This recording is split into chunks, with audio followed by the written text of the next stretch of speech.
এই যে আমরা এখন রাস্তা একটা ডুবে গেছে, তো অন্য রাস্তা দিয়ে যাওয়া লাগতেছে।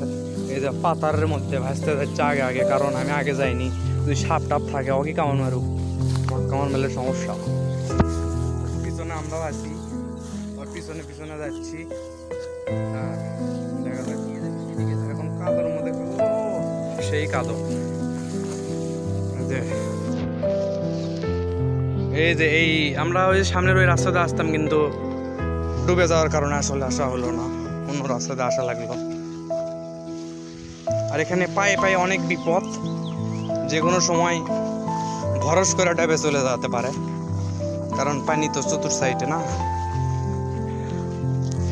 আসলে পুরো বাংলাদেশের নদী বা বন্যার যে অবস্থা চতুর সাইডে, এই যে আপনাদেরকে দেখাই, এখানেও নদী আর কি অনেক ভরে গেছে। আজকে অনেক পানি বাড়ছে, তো ওইভাবে পানি বাড়তে থাকলে হয়তো বা গ্রামের বাড়ি ঘর আছে সবগুলোর ভিতরে পানি ঢুকবে।